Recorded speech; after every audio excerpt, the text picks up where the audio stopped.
Well, we've got, lo and behold, some colder times to come. We couldn't get it in the winter time. We can get it, of course, come April. How typical is that? Thanks for clicking on to the Sunday afternoon edition of Vogan's European Outlook. Hope everybody is well and enjoying their weekend. First and foremost, I want to start off by saying I wish Mr. Gavin Partridge all the very best this upcoming week. He, of course, had been recently diagnosed with mouth cancer. I'm sure he doesn't mind me saying that because he has made it quite public about his health issues. And I, along with, of course, all my followers, and I'm sure his own followers will, very much be saying the same thing. That we're thinking about you, Gavin. We are praying that all goes well this weekend, or this week, should I say, and we'll be looking forward to hearing from you when the time is right, my friend. So all the very best for this upcoming week. I'm sure you'll do just fine. So minus 5.1 Celsius at Altnahara this morning. Another chilly night indeed, and in fact, these could be temperatures that we see fairly widespread away from towns and cities later on this week as we start to see the return, if not the first time this season, in fact, that we see Arctic polar air coming down in from the northeast here. So couldn't get it back in December, January, February.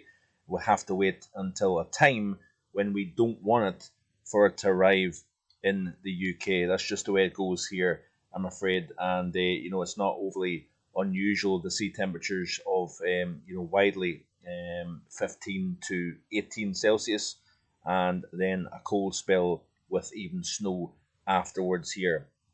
So the current temperatures as of recording is up to 17 Celsius at Altnahara, widely mid-teens across the north. In fact, we're talking about chilly temperatures down here across the East Anglia and the southeast, and it's all thanks to kind of a layer of maritime influence coming in, some kind of hazy cloud and sun mix, a little bit of a breeze coming in off the North Sea as well. I'm here in Yaxley, just on the south side of Peterborough, and it actually does feel a little bit nippy out there, I must say. And 2 seconds, I will phone her back. Seems to be a little bit of a trend where there's phone calls coming in while I'm doing videos. I do apologise, Lindsay. I will get back to you in just a second. I've got too far ahead. I'm too far into this video to call it quits now, I'm afraid. But yeah, chilly temperatures across the eastern and southeastern portion of the British Isles, thanks to winds coming in on the southern flank of high pressure stationed over the northern half of the British Isles. But like I say, we're going to be talking about colder times to come. The GFS, the ECMWF, and models such as the Icon, the Met Office, etc., etc., all kind of more or less saying the same thing now. The little fine details, for example, how cold we get, exactly where the position of high pressure and low pressure sets up, and of course snow potential as well, all still remains open to question. I know I keep repeating that, but it's in fact true. So the GFS, you can see here as we go forward, we deflate the area of high pressure over the British Isles with time. We've got a low area of low pressure that comes south over Scandinavia, and then you can see the isobars connecting up between the UK and the north up towards the Arctic region here. So basically, we are seeing the cold air coming back into play once again. I know many people, of course, would say that it never arrived in the first place, and I get that. But look at this here. We've got an area of high pressure just between Scotland and Iceland, and we have cold air coming all the way from the Arctic region here, and we will see snowfall, possibly even to low levels. Like I say, a little bit open to question as to how cold we actually get. But you can see here the 850 millibar temperatures indicating -5 to -10 Celsius throughout UK and Ireland airspace. That is cold enough to support snowfall. I think even the low levels and you know, it is going to get very interesting indeed. This, of course, is the chart for Thursday at the end of the week, the final day of uh, of March. I had to think what month it was there. This is the GFS snow potential chart here, and with, of course, north to northeasterly winds coming in, crossing over the cold North Sea waters. There's no surprise then that the modelling indicates snowfall possibly accumulating, you know, down the eastern side of the British Isles here, where the winds are coming in straight off the North Sea, as you can see here. Looking at the ECMWF, similar idea. We're still with high pressure at the moment, but then it deflates in place. Then we've got that plunge of Arctic air all the way down into the UK. We've got keeping our eyes on areas of low pressure, by the way, that are kind of hovering and trying to push northwards.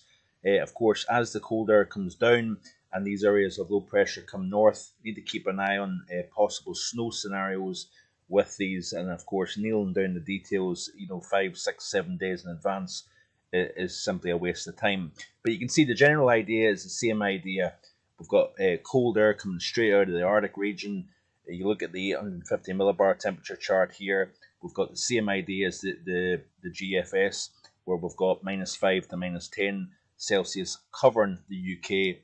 And when it comes to snowfall, the ECMWF is a little bit more ambitious. I do believe that the modelling indicates any kind of sleet, hail, snow, and it doesn't show melting.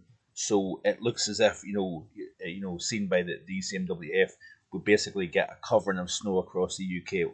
Naturally, that is not going to be the case, but you see where the blues are representative here. That, I think, is where we're going to see a possible accumulating of snow here. So down the eastern side of the UK, anywhere from Caithness all the way down to Kent is possible with this type of setup here as we go forward here. And of course, the Arctic Oscillation, as I've discussed before, at its most negative since December of last year, of course. How long this cold spell lasts all remains to be seen, but certainly keep it right here on markvaughanweather.com, on my YouTube channel, every single day over the next week or so.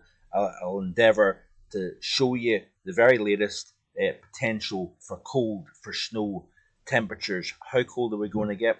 That all is going to be something that is worth keeping it right here for, and we'll wait and see what happens here. But thanks for watching. Like I say, I do wish Gav all the best for this week, and do, of course, like, share, and subscribe to the video. I'll be back again tomorrow with the very latest. Bye for now.